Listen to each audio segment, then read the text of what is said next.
A numismatist friend of mine once told me that there are certain emperors that belong to us, numismatists. These are relatively obscure emperors in the overall history of the Roman Empire, but for one reason or another, they issued a lot of coins, or a lot of their coins survive to our days, meaning most people have at least one piece of the guy because they are generally so affordable and so good value for money. As a result, these lesser-known emperors become a bit of a meme, a bit of a well-loved character in the coin collecting community. I once joked on a coin show that the easiest way to find a coin collector is to go to a museum and scream, "Gordian III!" If someone answers, "Yay!" in the background, you found the coin collector. Out of these emperors, probably the most well-liked is Gordian III, the boy emperor.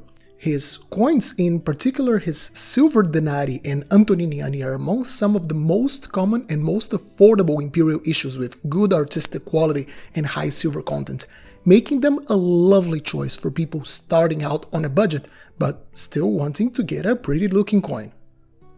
His life story is also reasonably well recorded, which means it's not hard to do research on him and the iconography on his coinage. Also, and this might be just sentimentalism on my part, one can't help but feel a bit sad for the boy.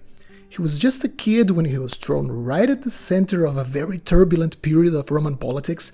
He seems to have been a well-educated, well-intentioned young emperor during this time, and by the end of his reign, things just started going horribly wrong, and soon the poor kid was killed off, a stark reminder of how Roman politics was this cruel, ruthless thing. So today we're going over a quick overview of who was Gordian III and what did he do in his short reign. We're looking at some of his coins, we're looking at some of his common denarii and Antoniniani, but also some less common provincial coins struck during his time that are really interesting. We're also going to try to figure out why. Why so many of his coins survive to our days? Why are they so common? Alright, let's get started. Our little Gordian ruled between 238 and 244 AD. His ascension to the purple came after the so-called Year of the Six Emperors that saw the downfall of Maximinus Thrax, who was himself an usurper. A quick and brutal internal conflict followed. In it, Gordian's grandfather, Gordian I, and his great-uncle, Gordian II, also died as they rose in rebellion against Maximinus, but were defeated in battle. After a couple more short-lived emperors had their throats cut, little Gordian, who was just 13 years old, was chosen by the Senate as the legitimate heir to the empire. His young age and noble lineage must have been seen by the Senate and the Praetorians as an ideal combination for an emperor at such times. Someone young who could easily be controlled and raised to the position by their own, someone connected to a traditional noble Roman family, and so it was. Gordian was hailed as emperor and put under the guardianship of a series of aristocratic families who were charged with educating him and managing the empire in his name until he grew a bit older and could manage political affairs. In 241, Gordian was married to Tranquillina, the daughter of his Praetorian prefect, Timesitheus, his new father-in-law, being chief of the Praetorians and a senior figure, pretty much became the de facto ruler of the empire then, carrying out most of the administrative issues of the empire in Gordian's name. This was a perfect recipe for disaster. If I was at the imperial palace during this time, I would have just waited until Timesitheus just shoved a dagger in Gordian's face. But you know what? The man actually did a pretty good job. Contemporary sources seem to praise the way he ruled the empire administratively and militarily, and Timesitheus and Gordian seem to have enjoyed a good relationship as partners. Sadly, Timesitheus died under suspicious circumstances in 243, when campaigning on the east against the Sasanians. Without his leadership, the campaign quickly fell into disarray, and in the chaos, the Sasanians engaged the Romans. Without his main guardian, Gordian was in deep troubles, and wouldn't last very long. Some say Gordian died in battle, others claim the Romans retreated, and the disgruntled soldiers killed the emperor, just 19 at the time, in a conspiracy organized by the next emperor, Philip. And since we're talking about Gordian's final campaign on the east, this is a good opportunity to look at the first coin of today, which will not be an Antoninianus. I told you I wanted to show other types of coins, but don't worry, I'll show an Antoninianus of him later. This is a much larger coin, a tetradrachma, struck at the city of Antioch, right next to the front lines where Gordian met his end. These coins are also very common, which seems to indicate that the military mobilization against the Sasanians must have been massive, needing an issue of coins equally massive. This particular piece is attributed to the year 240. On the obverse, we have the laureate bust of Gordian, with this truly massive head in comparison to his neck, still made in very good style, similar to the imperial issues. But of course, this is a much bigger, heavier coin, at around 13 grams.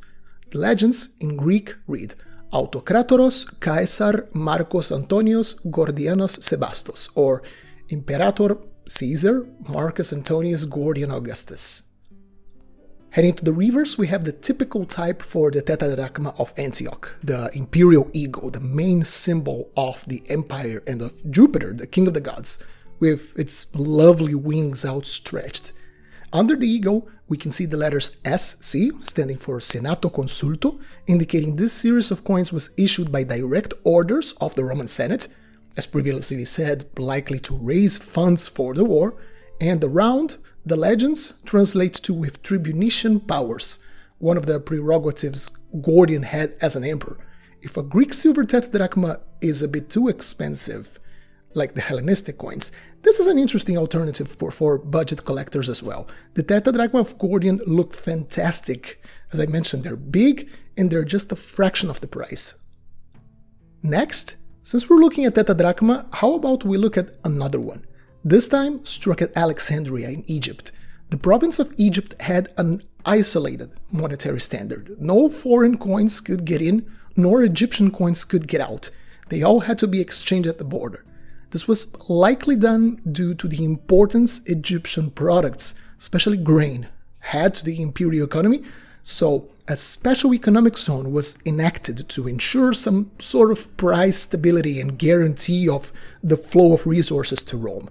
As you can see, this very unique looking coin from the year 240 looks quite different.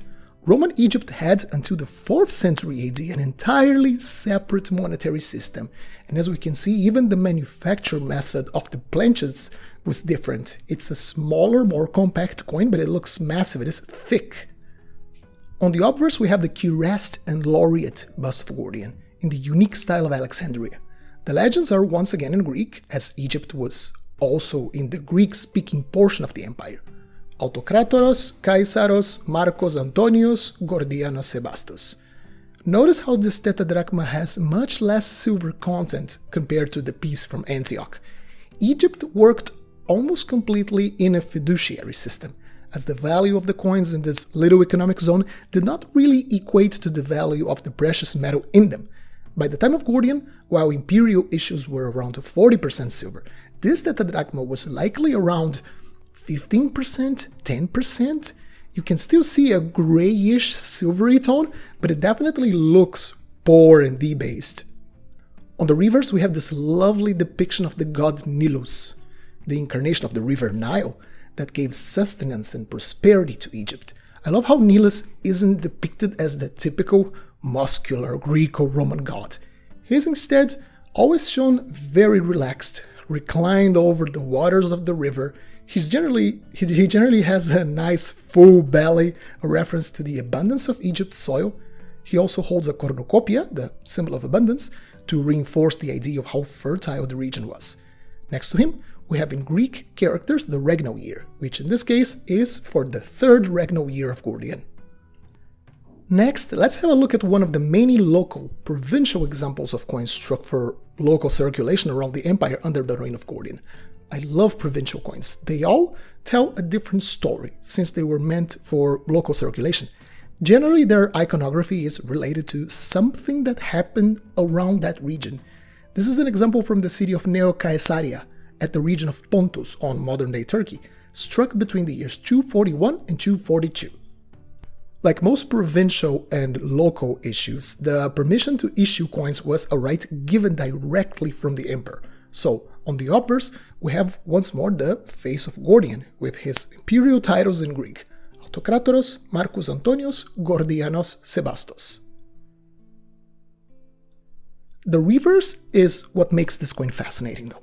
This odd object that upon first gaze really reminded me of a pineapple is an urn, a kind of ancient trophy. This is an Olympic themed coin. Look how cool. Gordian passed by Neo Caesarea on his way to his campaigns against the Sasanians, and the city threw a series of games celebrating his presence.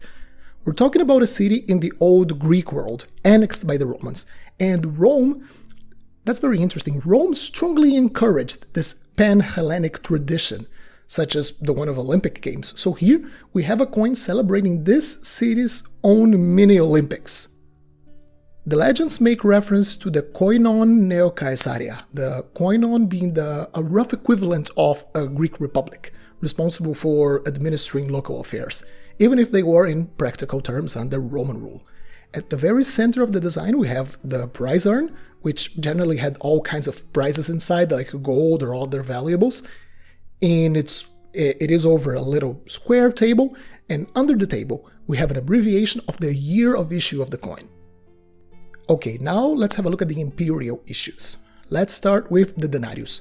By the time of Gordian, a clear trend of debasement of the currency was starting to show. The denarius was already a mere 40% silver. For now, the appearance of the coin didn't change much, as the mint had lots of very smart techniques to make the coin look better than it actually was. But inflation was starting to pick up. During Gordian's reign, the denarius also stopped being struck in any significant numbers. You can still find denarii of later emperors, but these get much, much rarer. The Antoninianus assumed the position of main silver coin from that point on. In any case, let's look at this lovely example from the year 241, this time from the Mint of Rome. On the obverse, we have the laureate bust of the emperor. By this time he was around 16 years old, but the bust we have here pretty much shows a child emperor. Later examples will show Gordian as a young adult, even with a tiny little beard forming. The legends read, Imperator Caesar Gordianus, Pius Felix Augustus. On the reverse we have Salus, the goddess of healing and well-being, holding an apple and a snake, the symbol of the mysteries of medicine. These types of coins featuring Salus were generally struck when the emperor passed through a period of illness. I would say it's very unlikely that was the case for such a young man, but this was probably just some wishes of well-being for him and the Roman state overall. The legends, Salus Augusti, translate to the well-being of the emperors.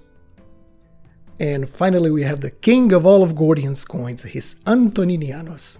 Oh, how many collectors must have held a coin like this as their first truly pretty Roman coin and thought, wow, I can't believe something that old looks so nice, and I can't believe that's actually mine. I certainly was one of them. I love the variety in these pieces. We have Gordian depicted as a young boy and as a young adult. We have bearded and unbearded portraits. Also, some coins of this denomination were struck at Antioch, and these have a different style too. So let's have a look at this very heavy example of nearly 6 grams in weight, what an Antoninianus should theoretically weight, in fact. This one is dated to the year 238, so right when Gordian assumed the purple. We can clearly see this as an early example by the very young portrait we have in the obverse. Different to the denarius, we have the emperor wearing the radiate crown instead of the laureate crown, and the legends are quite similar to the previous coin. Imperator Caesar Marcus Antonius Gordianus Augustus. I find it funny how at 13 years of age, they designated him with the title Imperator, which used to mean like chief of the military. They're literally calling this 13-year-old boy the supreme commander. Although, of course, this was a matter of tradition. Gordian only assumed military command at the very end of his reign, and as we saw, it didn't turn out well for him. The reverse is very fitting for a coin of a child emperor. We have an enormous Jupiter right next to a tiny little Gordian being protected by the god. The tiny emperor can be seen wearing his toga, raising his hand in the Salutatio Imperii, the imperial salute, and right next to him, Jupiter holds his staff and his mighty thunderbolt, ready to strike down anyone who would threaten Gordian. The legends, Jovi Conservatori, translates to Jupiter the protector, the maintainer. I love this reverse, even if this is a super common piece, the baby-faced emperor on the obverse and the protective Jupiter on the reverse. They really tell a story, both sides of the coin. They really harmonize well together. Now, I wanted to explore the question I raised earlier. Why so many coins of Gordian have reached our days? We have some historical facts which by themselves support the idea of massive coin issue and of extensive coin hoarding. The empire was at war with the Sasanians, so lots of recruitment had to be done and lots of troops had to be paid, and of course the economic uncertainty that war brought stimulated people to hoard away their coins. But I also want to make a mental experiment. Let's try to imagine ourselves as a Roman citizen of the time and try to see if it made sense to hoard coins so extensively. I want you to visualize yourself as a Roman that lived in Rome or any of the empire's big cities. Let's imagine the year is 240 AD. You are 40 years old, so you've been around for a while and you've seen some things. Apart from the horrible twists of fate one could suffer in their lifetime, I'll make an argument that most Romans that paid some attention to the state of the empire they were living in knew something bad was going on, even if they didn't know the full scope of what was going on as we know now. As someone 40 years old, you've probably heard of Caracalla's murder by his troops when you were a teenager. You would have seen the downfall of the Severan dynasty in your early adulthood and the civil wars that followed. Some of your elders would certainly have seen the horrors of the Antonine Plague and the very end of the Golden Age that Rome enjoyed in the 2nd century. The good times of the previous century were certainly present in public memory. They were recent history, and throughout your life, political instability and economic downturn were the rule. Now, let's go forward in time a bit more. You are 60, so the year is 260 AD, and you've just heard the news that Emperor Valerian was captured by the Persians, and his son, Gallienus, had to deal with too many either horrible problems you also heard about, and these problems were so bad he couldn't even afford to mount an expedition to rescue his father, the rightful emperor. It was bad times, and it was pretty much a generation that lived through bad times, and bad times push people to hoard away their coins. For your 60-year-old Roman self, the coins of Gordian were absolutely pristine silver compared to the garbage the mints were spewing out. And as you can see, there were plenty of reasons why people during Gordian's time and in the following decades hoarded his coins, earlier silver coins I mean. And in a morbid way of seeing things, these times plagued with war and disease meant quite a few people did not survive to recover their savings, and the coins were lost to time, until they found their way to your collection. Whoops! Our little Gordian lived during some horrible times. A time Rome had strong enemies outside its borders, but it had even mightier enemies within its ranks. He did the best he could, had some competent and powerful people by his side, but the internal power struggles of Roman politics claimed his life, like the lives of so many before him and so many after him. But I'm sure Gordian would have been happy to see that so many people in the future looked at his plentiful coins with a smile on their face. What about you? Have you got a coin of Gordian? Let us know in the comment section down below. I hope you enjoyed this episode. Leave a like if you did. Happy collecting, and I'll see you soon.